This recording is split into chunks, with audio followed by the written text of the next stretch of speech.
seorang siswa SMA yang dikucilkan, sedang dirundung oleh Toshi dan yang lainnya di kamar mandi. Dipenuhi rasa takut, anak laki-laki itu menuruti semua yang para berandalan itu inginkan. Seperti berpura-pura menjadi anjing yang patuh dan membuat suara gonggongan. Toshi berubah pikiran dan menghinanya. Menyebutnya babi kotor karena tubuhnya yang kelebihan berat badan. Dia kemudian menyuruh anak malang itu meniru suara babi sambil berguling-guling di lantai kamar mandi yang kotor. Si perundung itu kemudian memukulinya, membuat anak itu merasa sangat buruk tentang dirinya sendiri. Sesampainya di rumah, Park mengurung diri di kamarnya, tetapi perutnya mulai keroncongan. Dia pergi ke dapur, merebus air untuk ramen instannya, dan mulai bersenandung untuk menenangkan diri saat dia teringat insiden perundungan itu. Tepat pada saat itu, ibunya pulang ke rumah, mengomentari suaranya yang luar biasa, dan meminta maaf karena terlambat sambil memasakkan ramen untuknya. Merasa frustrasi dengan segalanya, dia memarahi ibunya karena menambahkan telur ke makanannya, menyalahkannya atas kenaikan berat badannya. Sang ibu meminta maaf padanya, menerima semua amarahnya. Dia mulai menyeruput mie-nya, tetapi merasakan sakit di wajahnya, merasa sengsara. Teringat pada para perundung itu, dia memberitahu ibunya bahwa dia ingin pindah sekolah karena nilainya selalu rendah. Namun, hal ini tidak mudah baginya karena biaya sewa yang tinggi di daerah lain. Karena frustrasi, Park melampiaskan amarahnya pada ibunya dan memukul dinding rumah mereka, mengatakan bahwa bukan salahnya jika mereka miskin.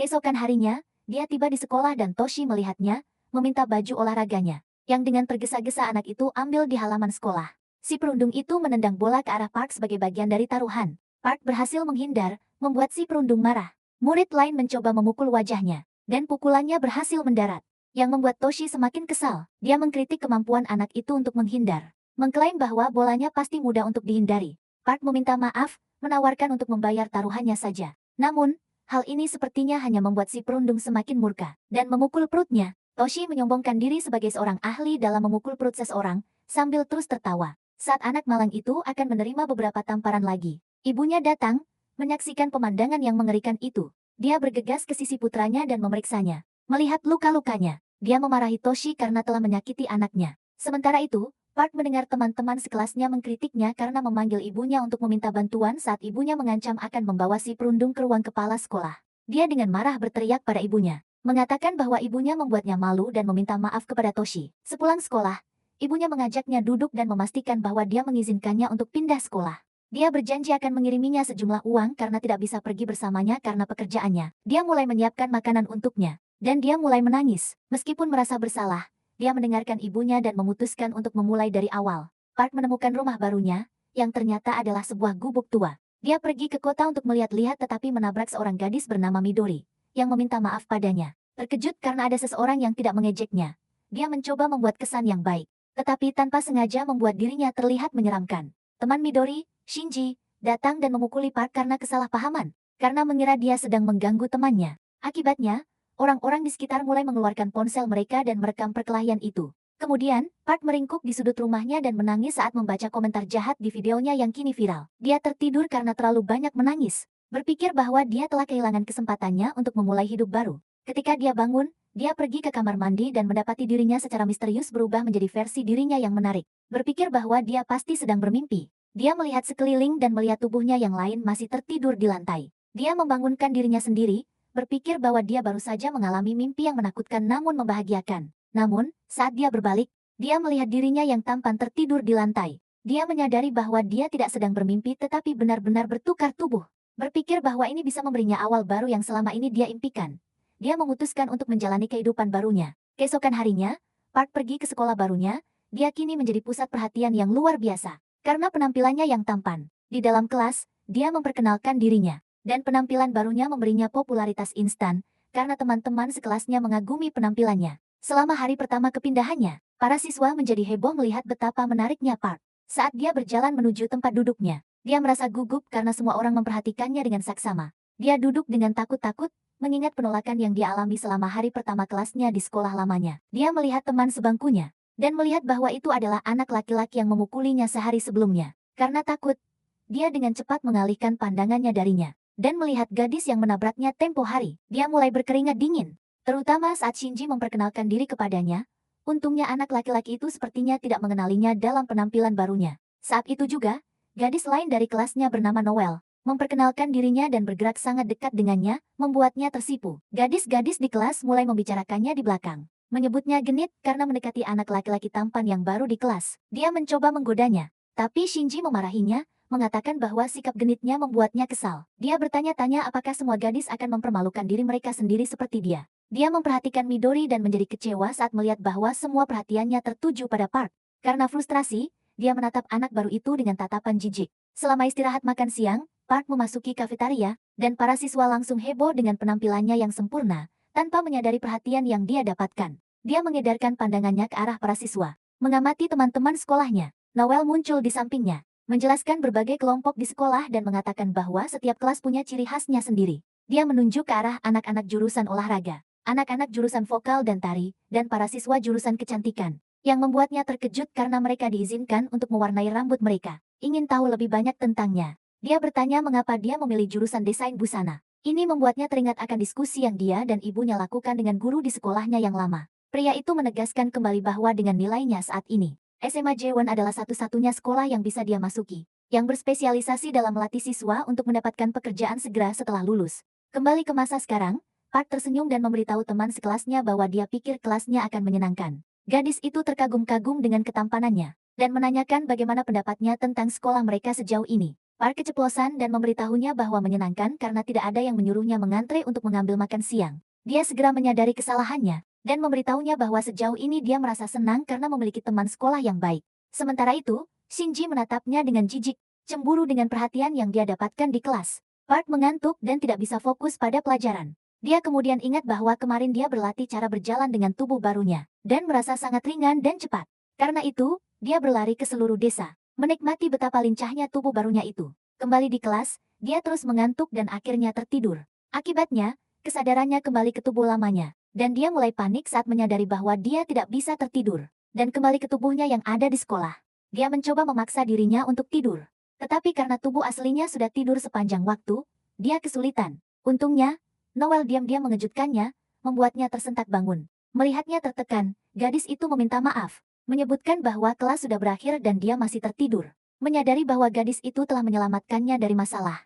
Dia berterima kasih padanya, yang membuatnya tersipu malu. Park, dalam tubuh aslinya, mulai bekerja paruh waktu di shift malam di sebuah tos serba. Dia meyakinkan bosnya bahwa dia bisa mengatur jam kerja, karena dia tidur di siang hari. Tetapi pria tua itu menjawab bahwa sebagai seorang siswa dia tidak boleh tidur di kelas. Park teringat bagaimana dia diterima bekerja dalam tubuh barunya. Dia melihat lowongan pekerjaan itu sebelumnya dan menanyakan tentang pekerjaan itu. Melihat betapa menariknya dia, pria itu langsung mempekerjakannya. Berpikir bahwa dia beruntung memiliki pekerja paruh waktu yang tampan yang akan membantunya meningkatkan penjualan. Namun, dia memberitahu pemilik toko bahwa pekerjaan itu untuk temannya, yang membuat pria tua itu sangat kecewa. Park kemudian muncul di toko, tetapi pemilik toko menolak untuk mempekerjakannya. Setelah menunjukkan pengetahuannya tentang merek rokok karena sering disuruh-suruh di sekolah, pria itu akhirnya menerimanya, tetapi dengan gaji yang lebih kecil. Kembali ke masa sekarang, Park berhasil mendapatkan pekerjaan itu dengan susah payah, meskipun dia melakukan yang terbaik untuk melayani pelanggan. Saat pemilik toko pergi, dia merasa senang karena akhirnya menemukan pekerjaan untuk mendapatkan uang tambahan. Sendirian, dia merenungkan apa yang dia ketahui tentang keadaannya sejauh ini, berpikir bahwa ketika dia tertidur, dia akan bangun di tubuh yang lain dan begitu pula sebaliknya. Tubuh yang tertidur tidak bisa bangun sendiri kecuali dipaksa. Saat itu juga, perutnya mulai keroncongan, dan karena sekarang dia punya dua tubuh, biaya hidupnya menjadi 2 kali lipat. 3 pelanggan pria masuk ke toko, dan dia mengenali mereka sebagai siswa dari kelasnya. Sadar akan usia mereka yang sebenarnya, dia menolak untuk menjual rokok kepada mereka. Tepat pada saat itu, Shinji datang, menyuruh teman-temannya untuk pergi saja jika KTP palsu itu tidak berhasil. Namun, dia melihat Park dan memutuskan untuk mengganggunya karena pertemuan mereka sebelumnya. Rasa kesalnya meningkat saat dia melihat namanya sama dengan anak populer di sekolah, yang juga mencoba mendekati Midori. Karena kesal, dia mulai menghajar Park, meskipun teman-temannya melarang. Setelah dipukuli, salah satu teman sekelasnya mengambil fotonya dengan celana melorot sebagai jaminan agar dia tidak melaporkan mereka ke polisi. Para siswa itu meninggalkan toko, meninggalkan anak laki-laki yang menangis itu sendirian. Dia teringat para perundung di sekolah lamanya, berpikir bahwa tidak ada yang benar-benar berubah.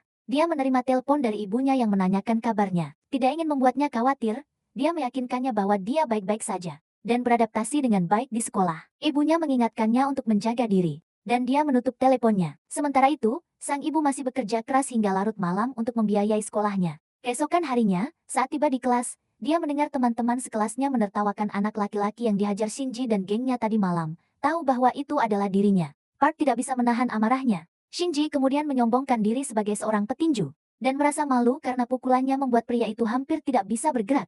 Teman-temannya terus menghina Park, memanggilnya babi yang pasti lahir dari induk babi juga. Hal ini memancing amarah anak laki-laki itu dan dia pun melawan geng tersebut. Melihat bahwa dia menarik perhatian Midori, Shinji mulai bertindak agresif dan memprovokasi anak laki-laki itu untuk berkelahi. Dia mencoba melayangkan pukulan, tetapi salah satu teman sekelas mereka, Jiro, menghentikannya, menolak untuk mundur. Dia mencoba menyerang Park lagi, yang secara mengejutkan bisa melihat pukulannya yang cepat. Anak laki-laki itu sudah sangat terbiasa dipukuli sehingga dia mulai bisa melihat serangan yang datang. Tetapi tubuh lamanya tidak bisa bereaksi cepat. Namun sekarang dia dengan mudah menghindari pukulan Shinji dan bahkan menangkis serangannya saat terpojok. Satu kelas mulai memfoto mereka dan teringat bagaimana dia dipukuli sebelumnya. Dia melancarkan pukulan knockout yang mengejutkan, membuat seluruh sekolah terkejut. Akibatnya, kemampuan dan kekuatan tak terduga Park Sok menjadi buah bibir di sekolah. Dia menarik perhatian para perundung sekolah dan geng-geng terkenal, mengisyaratkan akan ada lebih banyak masalah untuknya saat bekerja. Park merenungkan bagaimana orang-orang memandangnya secara berbeda di tubuh barunya. Seorang anak laki-laki masuk ke toko dan berulang kali melirik ke arahnya. Tiba-tiba, anak laki-laki itu merebut sebungkus rokok dan melarikan diri, membuat Park mengejarnya. Mereka berakhir di sebuah gang gelap di mana geng Shinji sudah menunggu. Ternyata mereka yang menyuruh anak laki-laki itu, yang bernama Jiho, untuk urusan rokok itu, dan mengancam Park dengan fotonya jika dia melaporkan mereka. Karena bosan, mereka memaksa keduanya untuk saling bertarung. Karena terpojok, Jiho mencoba melawan Park karena ingin berhenti menjadi pesuruh. Tepat pada saat itu, seorang pria besar bernama Bosco turun tangan dan mencingkram leher salah satu perundung. Perundung itu meminta maaf, dan seluruh geng itu segera pergi. Jiho berterima kasih kepada Bosco karena telah menolong mereka, yang ternyata adalah teman sekelas Park.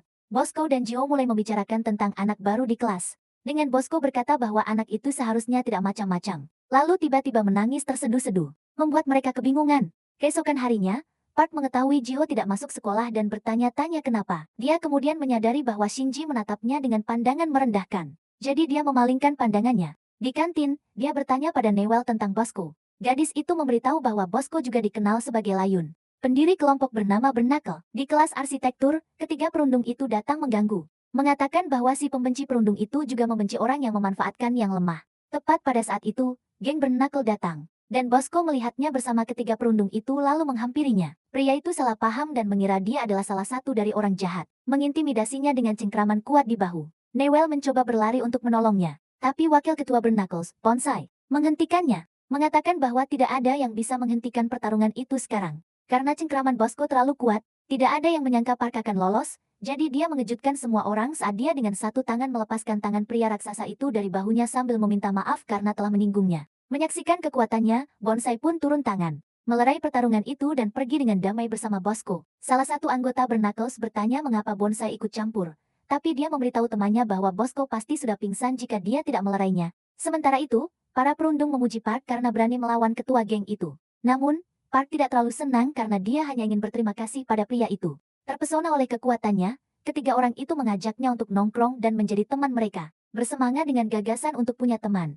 Dia membayangkan melakukan banyak hal bersama mereka seperti siswa SMA pada umumnya, dan dia pun setuju. Namun, saat dia tiba di tempat pertemuan mereka, keadaannya jauh dari apa yang dia harapkan. Karena ternyata itu adalah acara minum-minum. Tepat pada saat itu, Shinji tiba, yang sama terkejutnya dengan Park saat melihat satu sama lain di sana. Kelompok itu mengetahui bahwa Park tinggal bersama seorang teman yang sudah putus sekolah, yang biasanya tidur di siang hari dan bekerja di malam hari. Mendengar penjelasan itu, mereka membayangkan dia tinggal dengan seseorang dari Yakuza. Sementara itu, Shinji terus minum saat Park bertanya mengapa Midori tidak ada. Teman-teman sekelasnya memberitahunya bahwa gadis itu cukup polos dan tidak suka bergaul dengan mereka. Apalagi kalau mereka sedang berkelahi. Tanpa mengetahui status hubungan mereka, dia dengan santai bertanya bagaimana Shinji dan Midori bisa menjadi sepasang kekasih. Namun, karena keduanya sebenarnya tidak berpacaran, Shinji merasa malu. Anak laki-laki itu berkomentar bahwa mereka terlihat serasi, yang sepertinya membuat Shinji semakin kesal. Tapi akhirnya dia tersenyum juga. Komentar itu membuatnya senang, dan dia menjadi ramah pada Park. Menyemangatinya untuk minum, dia mengambil kesempatan itu untuk meminta. Sementara itu, para perundung berdiskusi untuk menyuruh Jiho mencuri, tapi dihentikan oleh Bosco. Mereka merasa lega karena tahu bisa meminta bantuan Park untuk menghadapi pria besar itu. Mereka kemudian menunjukkan video perkelahian antara Jiro dan Park dalam tubuh aslinya, dan mengejek mereka sambil mabuk. Park merebut ponsel itu dan menghancurkannya sebelum pingsan. Hal ini membuat kesadarannya kembali ke tubuh aslinya, menyebabkan Park panik dan bergegas ke tempat minum-minum itu. Kelompok itu terkejut melihatnya dan bertanya apa yang dia lakukan di sana. Dia mengatakan bahwa dia adalah teman Park dan datang untuk menjemputnya. Mendengar ini, kelompok itu kecewa karena salah sangka. Dalam perjalanan pulang, Shinji yang mabuk mengajari Park cara melakukan jab dan menunjukkan kehebatan tinjunya dengan memukul mesin arkade. Saat hanya ada dia dan tubuhnya yang sedang tidur. Dia mencoba menirukan gerakan itu, tapi lengannya yang pendek membuatnya tidak bisa melancarkan jab, yang membuatnya lari karena malu. Sementara itu, tanpa sepengetahuannya, Bosco dan gengnya memperhatikannya, dan Bosco menyadari bahwa dia berhasil merobek sebagian dari mesin itu. Merasa terganggu dengan apa yang dilihatnya, dia memukul mesin itu, dan memunculkan skor tinggi lainnya. Keesokan harinya, Park bertemu Jiho dan mengungkapkan kekhawatirannya karena Jiho tidak masuk sekolah kemarin. Dia mengajak anak itu makan bersamanya, yang membuat semua orang terkejut. Sementara itu, tanpa sepengetahuan Park, ibunya mengunjungi apartemennya dan melihat wujud aslinya yang sedang tidur. Park tiba di rumah sepulang sekolah dan terkejut mendapati ibunya ada di apartemennya. Dia menjelaskan kepada ibunya bahwa dia adalah teman baru putranya. Ibunya mencoba membangunkan putranya, tapi Park menghentikannya, memberitahu bahwa mereka tinggal bersama untuk menghemat uang sewa. Ibunya terkejut, karena putranya tidak pernah menyebutkan hal ini di telepon, terutama mengingat putranya bekerja di sebuah tos serba. Karena ingin mengobrol, dia membawanya ke sebuah kedai kopi, di mana ibunya terkejut dengan harga secangkir kopi. Karena seumur hidupnya hanya pernah minum kopi instan, dia menanyakan namanya dan terkejut saat tahu bahwa namanya juga Park. Kesadaran ini membuatnya melihat bahwa mereka memiliki beberapa kesamaan, yang membuatnya gelisah. Tepat pada saat itu, Bosco muncul. Melihat mereka berdua bersama, Bonsai memperingatkannya untuk tidak membuat keributan. Sementara itu, Park meyakinkan ibunya bahwa dirinya yang asli yang bekerja di tos serba baik-baik saja dan makan dengan baik. Hal ini menenangkan ibunya. Tapi kemudian dia bertanya apakah putranya dirundung di sekolah barunya. Dia mengungkapkan bahwa dia pernah dirundung sebelumnya, dan dia tidak menyadarinya karena sibuk mencari nafkah. Menyebut dirinya tidak berguna. Untuk menghiburnya, dia meyakinkannya bahwa Park punya teman-teman yang baik. Sementara itu, Bosco mendengar ini dan teringat bagaimana Park yang asli menggendong temannya yang mabuk pulang, dan mendidih karena marah. Sang ibu melihat beberapa kotak dan bertanya pada Bonsai apakah dia boleh mengambilnya, dan anak laki-laki itu pun setuju. Park mengetahui bahwa ibunya mengumpulkan barang bekas untuk mendapatkan uang tambahan, dan telah merahasiakannya darinya. Dia kemudian memberinya sejumlah uang tunai dan mendesaknya untuk mengambilnya untuk membeli kopi. Meskipun ragu-ragu, dia menerimanya, yang juga menyebabkan Bosco salah paham. Saat dia mengucapkan selamat tinggal padanya, dia memberitahunya bahwa Park lebih menghargainya sekarang setelah dia tinggal jauh darinya, yang membuat ibunya tersenyum. Saat dia melihat ibunya pergi, Bosco muncul, menyebutnya hina. Karena benar-benar salah paham, Bosco memulai pertarungan dengan Park. Dia melancarkan pukulan jab bertubi-tubi padanya, yang berhasil dihindari oleh Park. Pemimpin bernakel itu diam-diam terkesan, berpikir bahwa anak itu telah berlatih untuk bertarung sepertinya, sambil percaya bahwa Park memeras uang dari wanita itu. Dia memintanya untuk mengembalikan uang tunai itu. Namun, Park juga salah paham padanya, berpikir bahwa dia tidak berbeda dari para perundung lain yang mencoba mengambil uangnya. Dia melindungi uang yang diberikan oleh ibunya, dan menyatakan bahwa dia tidak akan pernah menyerahkannya. Keduanya mulai bertarung, saling melancarkan pukulan cepat dan menghindar. Park mencoba memukul pemimpin itu di perutnya, tapi dia berhasil menangkisnya. Teringat kata-kata Shinji. Dia meniru kuda-kuda tinjunya dan melancarkan pukulan lurus. Namun, Bosco menghindar dan mengincar pukulan balasan. Kemudian, Bonsai tiba di lokasi mencari temannya. Dia terkejut melihat bahwa Bosco pingsan tak sadarkan diri. Saat Park pergi, Bonsai mendekati temannya, yang teringat bagaimana dia dengan mudah dikalahkan oleh anak baru di sekolah saat jam kerjanya. Park merenungkan bagaimana dia bisa mengalahkan Bosco. Dia terkejut ketika pria itu masuk ke toko dan meminta maaf karena gagal mendapatkan uangnya kembali. Dia memberitahunya bahwa dia bukan orang yang lemah, dan dia harus mulai berlatih. Yang membuat Park bingung. Dengan semangat membara, dia mulai berolahraga tetapi menjadi salah tingkah ketika seorang wanita cantik masuk ke toko. Dia merapikan dirinya dan menghitung barang-barang belanjaannya. Wanita itu kemudian memberinya minuman, ingin menyemangatinya karena berolahraga. Saat wanita itu keluar dari toko, dia mengikutinya dengan pandangannya, benar-benar terpikat. Dia menenggak minuman itu dalam sekali teguk, merasa berenergi dan termotivasi untuk melanjutkan latihannya. Sementara itu, salah satu teman sekelas Park, Jiro, menatap ke bawah dari sebuah gedung pencakar langit. Pagi yang baru pun tiba, dan Lin Nemsu dari jurusan fashion memasuki gerbang sekolah dengan sepatu kets langka. Namun, kepercayaan dirinya tidak bertahan lama, karena Shinji menegurnya karena memakai sepatu yang sama dengannya lagi. Anak buahnya mengepung anak laki-laki yang lebih kecil itu, mengancam akan menghajarnya. Tetapi petinju itu hanya menghela napas dan pergi, bersikap apatis tidak seperti biasanya. Saat mereka pergi, Nemsu menjadi tenang, teringat sesuatu yang dia dapatkan dari pasar loak. Dia masuk ke kelas sambil memamerkan cincin barunya. Namun, fokus teman-teman sekelasnya malah tertuju pada Jiro. yang mengenakan seluruh rangkaian cincin bermerek di kelima jarinya, membicarakan betapa mahalnya aksesoris yang pasti dia kenakan. Mereka menunjuk jam tangan edisi terbatasnya yang bernilai 200 juta won. Noel mencoba bertanya padanya tentang itu, tetapi dia tetap diam seperti biasa. Meskipun tampan, punya reputasi, dan kaya, dia hampir tidak menarik perhatian sama sekali. Park juga datang, dan para gadis langsung mengerumuninya. Kekaguman mereka semakin besar saat dia menyapa Jiho. Meskipun sebagian besar dari mereka terbutakan oleh penampilan dan proporsi tubuhnya, ada beberapa yang justru membencinya. Sekelompok orang yang iri dengan cepat menyadari bahwa dia miskin, karena dia selalu memakai sepatu yang sama, dan menggunakan tas tua yang sama. Sementara itu, geng Bernakel memohon pada Bonsai. Mereka tidak percaya bahwa Bosco kalah berkelahi dan tidak masuk sekolah. Tepat pada saat itu, dia menerima serangkaian pesan teks yang tidak jelas dari pemimpin mereka yang mengatakan bahwa layar ponselnya pecah, sehingga menghambatnya mengetik. Antisipasi gengnya pun semakin besar. Tetapi pesannya menjadi semakin tidak bisa dibaca. Karena tertekan untuk mengatakan sesuatu, Bonsai berpura-pura menyampaikan pesan Bosco bahwa dia baik-baik saja dan akan bersembunyi hingga ada pemberitahuan lebih lanjut. Anggota yang lain bersorak gembira mendengar pengumuman palsu itu. Tetapi salah satu dari mereka mengawasi dari belakang dengan curiga saat Park dan Jiho berjalan di koridor. Mereka melihat seorang murid lain sedang dirundung oleh anggota kelas vokal. Melihat anak malang itu dipermainkan, dia teringat akan kehidupan masa lalunya, yang mendorongnya untuk menghampiri mereka dengan marah. Ketegangan meningkat, dan mereka nyaris saja berkelahi. Tetapi guru datang untuk menghentikan mereka. Jiho melihat semua ini, dan dia terus mengamati murid baru di kelas itu, sambil melihat pakaiannya yang usang. Hari pun berakhir, dan Park menerima telepon dari ibunya. Ibunya mengingatkan bahwa besok adalah hari ulang tahunnya. Di minimarket, wanita yang sebelumnya datang kembali. Dia dengan ramah bertanya apakah Park masih berolahraga, dan mendoakannya semoga berhasil sebelum pergi. Keesokan harinya, dia makan siang bersama Jiho dan murid yang kemarin. Mereka bertanya-tanya mengapa dia selalu mentraktir mereka makan, begitu pula orang-orang di sekitar. Para perundung tidak senang karena pesuruh mereka direbut darinya. Tetapi Shinji mengingatkan mereka bahwa dia dan Park telah memutuskan untuk berteman. Yang mengejutkan mereka, dia bersumpah untuk berhenti merundung. Karena menurutnya hal itu tidak keren lagi. Saat kedua murid itu bertanya-tanya mengapa dia ingin berteman dengan mereka, dia teringat ibunya dan mengatakan bahwa mereka adalah orang-orang yang sangat mirip. Sementara itu, para murid jurusan fashion lainnya berencana untuk membongkar kehidupannya yang miskin. Di sisi lain, segelintir anggota Bernakel berkumpul, mengeluh bahwa Bansai berbohong tentang perintah pemimpin mereka, dan berencana untuk membungkamnya dengan menyerang murid baru itu. Saat Park berjalan pulang, dia bertemu Jiro, yang menjatuhkan sebuah tas wall dengan sebuah catatan, yang mengucapkan selamat ulang tahun padanya. Melihat apa yang ada di dalamnya, dia menolak hadiah itu, mengatakan bahwa dia tidak bisa mengambil semuanya. Dia akhirnya menerimanya, karena diberitahu bahwa barang itu akan dibuang.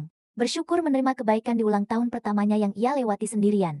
Dia bertanya kapan ulang tahun anak itu, tetapi terkejut melihat dia sudah pergi, meninggalkan tumpukan besar tas wall di pinggir jalan. Di sebuah gang yang gelap, para anggota geng Bernakel terkapar babak belur, menyalahkan Jiro yang pendiam atas kekalahan mereka. Di apartemennya, Park menerima telepon dari ibunya, dan dia meyakinkannya bahwa ulang tahunnya dihabiskan dengan baik, menambahkan bahwa dia bahkan mendapat beberapa hadiah. Saat mengobrak-abrik tas yang didapatnya, dia senang melihat berbagai barang mewah, dan terhibur dengan pikiran bahwa teman sekelasnya akan membuang barang-barang itu. Sungguh memuaskan hidup sebagai dirinya yang baru. Tetapi ekspresinya segera berubah muram, tenggelam dalam pikirannya. Hari sekolah berikutnya tiba, dan para siswa ribut seperti biasanya. Para siswa jurusan fashion yang cemburu menjalankan rencana mereka untuk mempermalukan anak baru itu, dengan menanyakan merek pakaiannya di depan semua orang. Park tiba, tetapi mulut mereka ternganga saat melihatnya tertutup sepenuhnya oleh pakaian dan aksesoris mewah. Rencana mereka telah digagalkan, dan para gadis sekarang lebih terpikat dari sebelumnya. Jiro berpikir tentang bagaimana dia menghabiskan semalaman menulis sebuah catatan.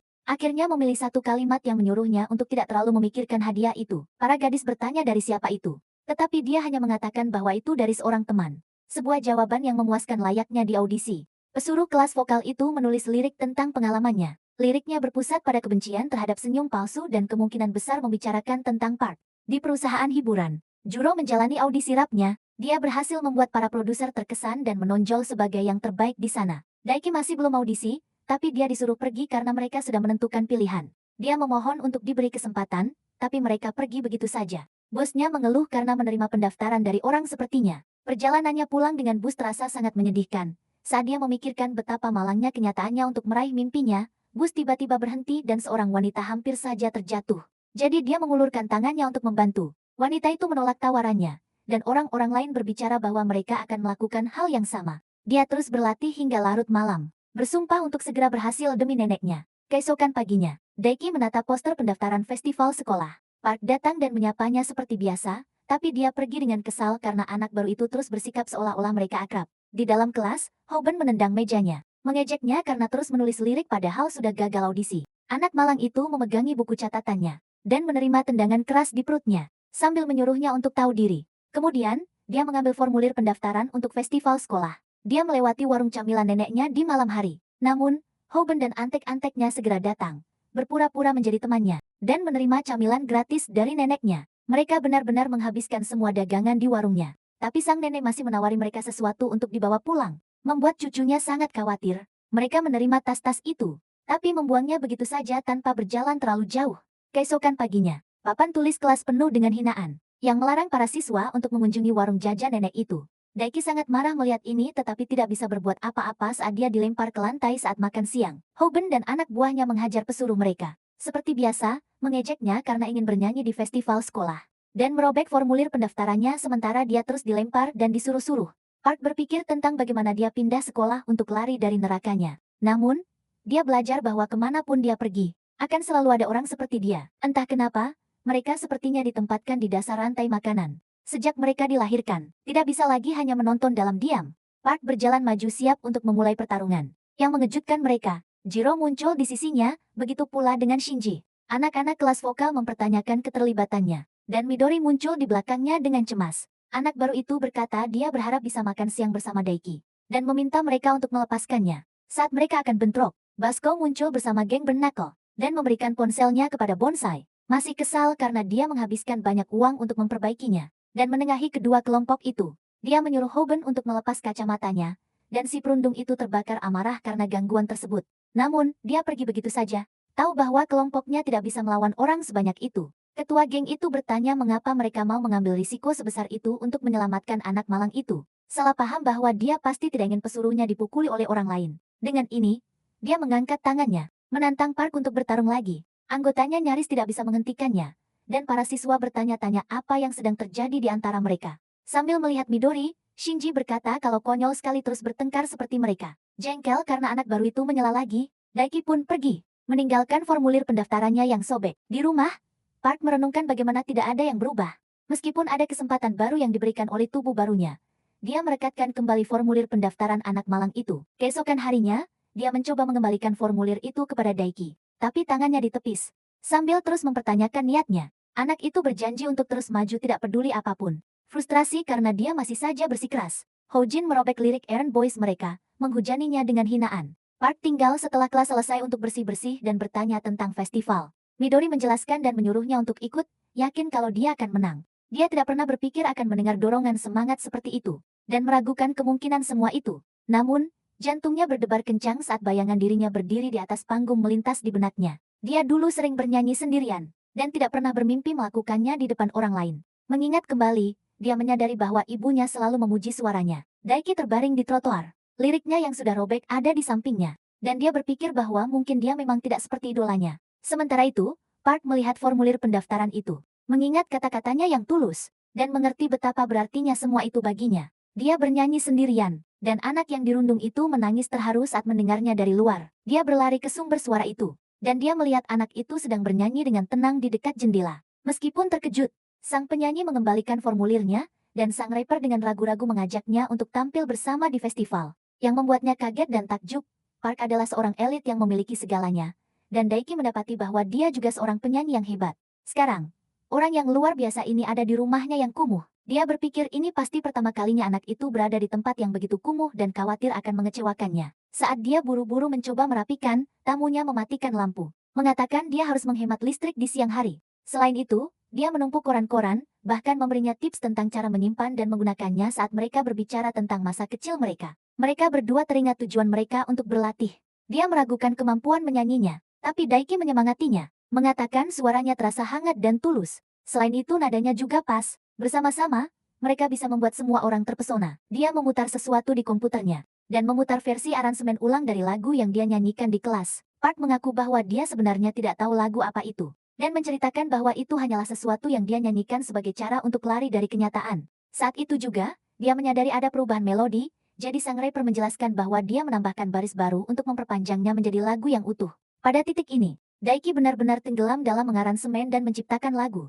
Tubuhnya terbakar oleh semangat. Setelah latihan, Park harus pergi kerja paruh waktu, jadi mereka memutuskan untuk berlatih saat jam makan siang saja. Tepat saat itu, perutnya berbunyi, dan tuan rumahnya meminta maaf karena tidak menyiapkannya makanan lebih awal. Mereka melewati toko makanan ringan neneknya, di mana neneknya menawarkan teman cucunya sesuatu untuk dimakan. Dia teringat pada para perundung di kelas vokal yang melahap makanan mereka secara gratis, dan khawatir hal itu akan terjadi lagi. Yang mengejutkannya, teman barunya menolak tawaran itu dengan sopan, mengatakan bahwa dia terlalu kenyang. Di perusahaan LKS Entertainment, produser utama memberi Hojin sebuah lagu, mengatakan dia membayarnya dengan harga yang sangat mahal. Mereka seharusnya menyanyikannya di festival sekolah, dan reaksi penonton akan menentukan apakah mereka bisa menggunakannya sebagai lagu debut. Sementara itu, Park terkagum-kagum dengan lirik yang ditulis temannya dalam sehari. Duo itu pun melanjutkan latihan, dan Jiho terkejut mendengar mereka tampil bersama. Kekhawatiran Daiki sirna setelah mendengarnya menyatu dengan lagu itu. Tapi dia dengan jujur mengatakan bahwa teknik menyanyinya perlu diperbaiki, karena mustahil untuk meningkat dalam 2 minggu. Dia menyuruhnya untuk fokus menghafal lagu dan menjaga pita suaranya. Namun, tidak lama kemudian tenggorokan Park mulai sakit. Meskipun tidak banyak bernyanyi di rumah, dia melihat tubuh lamanya dan teringat bagaimana dia terpuruk, menyalahkan orang lain atas hidupnya dibandingkan dengan teman barunya yang penuh semangat dan gigih. Mereka sama sekali tidak mirip. Saat kerja paruh waktu, dia menyadari tenggorokannya tidak sakit lagi. Karena selama ini dia menggunakan tubuh yang berbeda. Dia mencoba berlatih lagu itu, dan terkejut menemukan wanita yang dikenalnya di konter. Wanita itu memuji suaranya, sambil memberinya sebungkus permen pelega tenggorokan. Keesokan harinya, Daiki menghentikannya berlatih, karena khawatir dengan pita suaranya. Setelah mendengar bahwa dia tidak berlatih sama sekali, rapper itu terkejut dengan peningkatannya yang pesat, dan menyarankan ide-ide baru untuk lagu tersebut.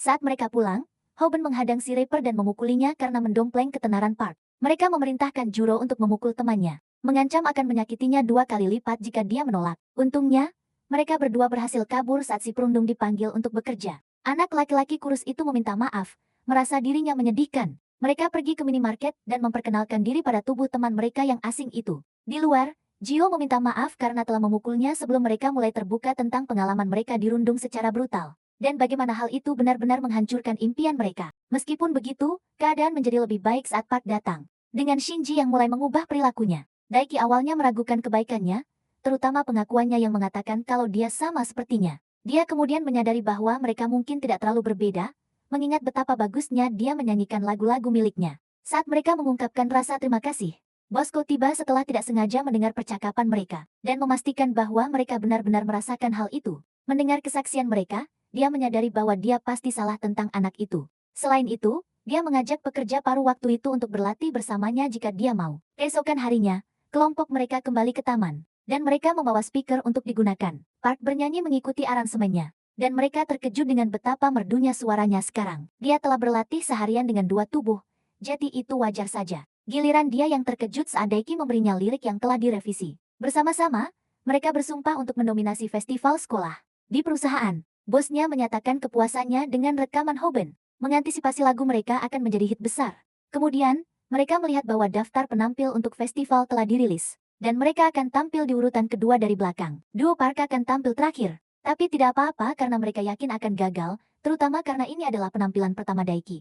Hari festival sekolah Jaiwan telah tiba, dan sebuah mobil sport mewah berhenti di dekat pintu masuk. Di kursi penumpang ada wanita baik hati yang sering mengunjungi Toserba. Beberapa gadis berkerumun ke stan salon, mengatakan mereka telah memanjangkan rambut untuk bertemu yang dari kelas kecantikan. Siswa itu mulai bekerja dan merusak rambut pelanggannya, tapi pesonanya menutupi hasil kerjanya yang buruk. Para pengunjung menikmati kemeriahan festival, dan siswa-siswa lain bekerja keras di stan mereka. Gadis cantik itu melewati area Shinji, tapi dengan cepat pergi saat anak-anak laki-laki mengelilinginya. Di dekat panggung, Park mulai merasa gugup, karena dia tidak pernah menyangka akan bernyanyi di acara semegah ini. Daiki mencoba menenangkannya, mengingatkannya bahwa mereka sudah cukup berlatih untuk percaya diri dengan kemampuan mereka. Tepat pada saat itu, dia melihat gadis Toserba dan bergegas untuk menemuinya. Bosco, yang sedang mendominasi pertandingan panco, melihatnya sedang mencari sesuatu. Dia akhirnya menemukannya di tempat parkir, dan menyapanya seperti teman lama. Lupa bahwa dia berada di dalam tubuhnya yang tampan. Mengira bahwa dia sedang digoda. Dia menjadi agresif, mengatakan bahwa sekolah itu penuh dengan orang-orang sepertinya, yang menilai orang hanya dari penampilan. Dia mencoba menghentikannya pergi. Tapi Jimpa, pria yang menemaninya, mencengkeram pergelangan tangannya dengan erat. Terprovokasi, pria itu menendangnya dengan keras. Terkesan bahwa anak itu bahkan mampu bereaksi terhadap serangannya, sambil mengabaikan perintah majikannya. Dia maju untuk menghajar anak itu, tapi Bosco ikut campur. Maju sebagai teman Park. Dia memperingatkan pria bertato itu untuk tidak bergerak selangkah pun. Tapi pria itu hanya menertawakan keberaniannya dan meninju wajah siswa sombong itu. Namun, Bosco menerimanya langsung, berdarah dan menyuruhnya melepas kacamata jika ingin berkelahi. Merasa tertarik, Jimpa melakukan seperti yang diperintahkan dan terkejut melihat Park mengambil kuda-kuda bertarung. Untungnya, wanita itu menghentikan mereka tepat waktu, memperingatkan bahwa dia akan melaporkan tindakannya. Menyadari bahwa dia menjadi terlalu bersemangat, dia memakai kembali kacamatanya dan menyuruh mereka menurunkan tangan mereka. Mereka pun pergi dengan mobil, dan Bosco nyaris tidak bisa menahan diri agar tidak ambruk, mengakui bahwa dia mungkin akan kalah jika mereka bertarung. Nanti, dia dengan santai memberikan minuman kepada anak itu, mengingat betapa anak-anak miskin itu sangat menghormatinya. Mendengar pengumuman penampil festival, sang penyanyi bangkit untuk bersiap-siap naik ke panggung. Di belakang panggung, duo itu bersiap-siap dan berterima kasih pada Jiro karena telah meminjamkan mereka pakaian. Saat itu, Hoben muncul dan menyuruh mereka untuk memperhatikan baik-baik saat dia naik ke panggung untuk tampil. Di sana, dia membakar semangat penonton, melakukan rap dan membuat penonton jatuh cinta padanya, termasuk bosnya yang sedang menonton di antara kerumunan. Park mulai merasakan demam panggung, jadi rekannya menyarankan agar dia memikirkan seseorang yang dia cintai dan mencurahkan isi hatinya ke dalam lagu. Sambil melakukannya, dia memikirkannya sejenak, menenangkan dirinya sebelum giliran mereka. Setelah lagu mereka, Hoben mengejek Daiki dan memukul perutnya karena kata-katanya tidak mempan. Perkelahian pun terjadi saat rekannya datang untuk menolong. Tapi sang rapper menghentikannya, mengatakan mereka akan menentukan pemenangnya dengan lagu mereka. Pembawa acara memanggil mereka, dan penonton menjadi heboh. Bos perusahaan hiburan itu menonton dari kejauhan, dan sekretarisnya mengenali Daiki sebagai pelamar yang mereka tolak. Penampilan mereka dimulai, dan sorak-sorai yang keras digantikan oleh keheningan yang memekakan telinga. Karena gugup, dia memulai dengan nada yang sumbang, dan penonton mulai kehilangan minat. Untungnya, Daiki mengambil alih mikrofon, dan ritme serta rapnya yang sempurna membuat semua orang terdiam. Park memperhatikannya dan teringat ibunya saat dia mengingat kata-kata rekannya. Sang rapper menyelesaikan bagiannya, dan memberikannya kepada sang vokalis, yang memikat semua orang dengan suaranya yang memesona. Keduanya, yang sekarang jauh lebih percaya diri, mencurahkan isi hati mereka ke dalam penampilan itu, memikirkan orang-orang yang mereka cintai, perjuangan, dan semua hal yang telah mendorong mereka maju. Ketulusan dan keahlian mereka sampai ke hati penonton. Lagu mereka akhirnya selesai, dan penonton bersorak-sorai dengan heboh, tercengang dengan apa yang baru saja mereka saksikan. Park dipuji dan disoraki seperti biasa, tapi Daiki terkejut melihat bahwa dia juga punya penggemar. Kedua rekan itu berjabat tangan dengan gembira, dan kelompok teman-teman mereka berfoto dengan piala kemenangan. Hoben dan rekannya mengeluh, mengatakan kalau penampilannya lah yang membawa kemenangan, tapi bos mereka datang dan berkata kalau mereka memang lebih baik. Begitu saja, mereka kehilangan kesempatan untuk debut. Sang bos memuji Daiki, mengakui keahliannya, tetapi memberikan kartu namanya kepada Park, mengatakan bahwa publik yang kejam hanya akan tertarik jika orang-orang sepertinya yang disajikan. Meskipun itu tawaran yang seperti mimpi, dia menolaknya dan mengabaikan perkataan pria itu saat dia melihat temannya tidak ada di bus. Rapper itu sedang sendirian, menulis lirik lagi. Kemudian, mereka melihat bahwa penampilan mereka menjadi viral. Tetapi bagiannya benar-benar dipotong dari video itu. Dia meyakinkan mereka bahwa itu tidak apa-apa, dan mereka membicarakan penampilan mereka yang mengharukan. Sementara itu, seorang pria populer bernama DJ menonton video mereka di dalam mobil. Di luar, dia disambut oleh karpet merah dan paparazzi serta penggemar yang tak terhitung jumlahnya. Dia meneruskan video itu kepada wanita penjaga toserba, yang terkejut mendengar anak laki-laki dari tempat parkir itu menyanyikan lagu milik si pegawai toko. Kembali ke rumahnya, Park bertukar tubuh seperti biasa dan memulai harinya. Dindingnya sekarang terlihat sangat berbeda dari sebelumnya, karena dipenuhi dengan kehangatan dan dihiasi dengan berbagai foto dan catatan dari teman-temannya.